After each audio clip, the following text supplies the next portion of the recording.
प्रिय विद्यार्थियों, बहुत ही महत्वपूर्ण पेपर देखिए, चित्रकला 2026 का ओरिजिनल पेपर मिल गया प्रिय विद्यार्थियों। 830 HC सेट है, तो बहुविकल्पी का सभी सेशन मिला लीजिए।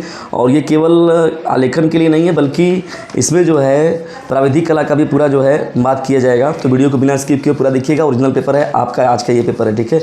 आलेखन कला देख रहे हैं इधर, और उसके बाद जो है यहाँ पर देखिए प्राविधिक कला का है। तो वीडियो को बिना स्किप किए पूरा मिला लीजिए। और कौन सा आपने सही किया हुआ, पेपर में से पूरा पढ़ाया हुआ ही आया है। मैंने पहले बताया कि चित्रकला का सिलेक्टिव है, सभी प्रश्न समझ लीजिए, कोई नया पेपर नहीं बना है, वही पेपर में मिला के अपना बना दिए हैं लोग। पहला देखिए क्या है, कौन सा आकार आलेखन के लिए उपयुक्त नहीं है। तो देखिए यहाँ कोड जो ऑप्शन था वो करेक्ट था, ठीक है ना। पहले का डी ऑप्शन, कमरे की छत हेतु कौन सा आलेखन उपयुक्त होगा प्रिय विद्यार्थियों। तो यहाँ केंद्रीय आलेखन होता है। कौन सा? केंद्रीय आलेखन। तीसरा देखिए, कला शब्द जो है किस भाषा का शब्द है, तो ये संस्कृत भाषा का शब्द है। तीसरे का बी ऑप्शन करेक्ट होगा। चौथा देखिए प्रश्न क्या है, कपड़े पर रंगाई पेंटिंग हेतु कौन सा रंग सर्वाधिक उपयुक्त होता है। तो एक्रेलिक रंग देखिए यहाँ पर करेक्ट होगा, चौथे का ए ऑप्शन। पांचवा जो देखिए प्रश्न क्या है, स्लेटी रंग किन रंगों के मिश्रण से बनता है प्रिय विद्यार्थियों। तो ये काला और सफ़ेद के मिलाने से बनता है। पांचवें का ए ऑप्शन करेक्ट हो जाएगा, ठीक है। फटाफट जो है अपने क्लासमेट पर शेयर भी कर दीजिए प्रिय विद्यार्थियों। मोनोक्रोम क्या है, तो मोनोक्रोम जो होता है प्रिय विद्यार्थियों ऑप्शन सी करेक्ट होगा। एक ही रंग के विविध तान या टोन होते हैं। मोनोक्रोम क्या होता है, एक ही रंग के विविध तान या टोन होते हैं, इसको हम लोग कहते हैं मोनोक्रोम।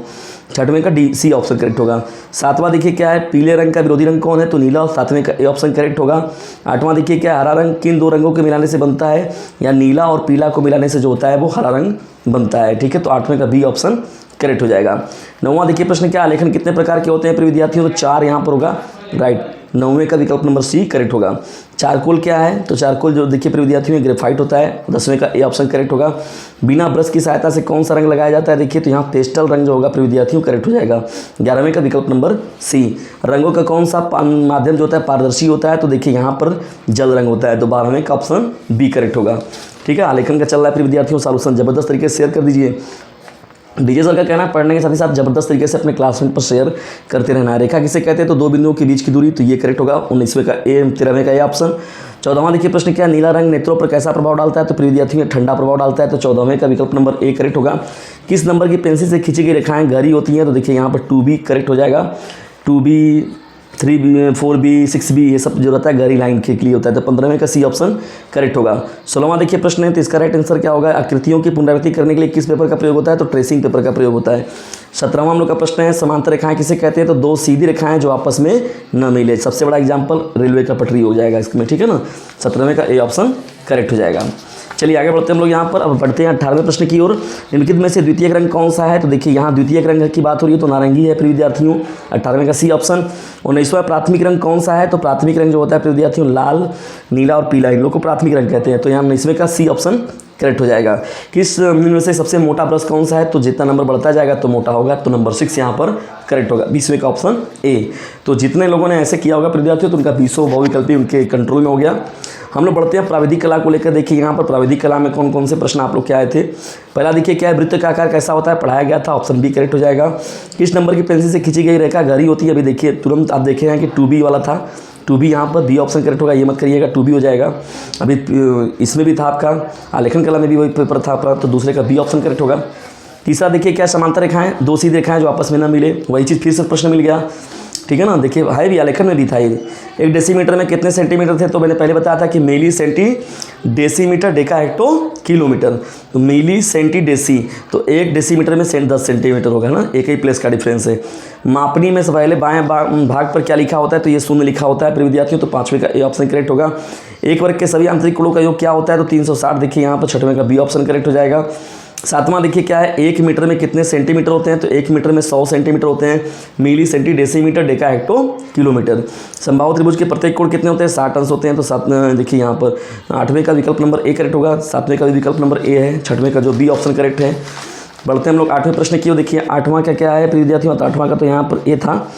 9वां प्रश्न की ओर, निम्न से कौन सरल कोण है, तो सरल कोण के लिए 180 अंश, 9वें का बी हो जाएगा।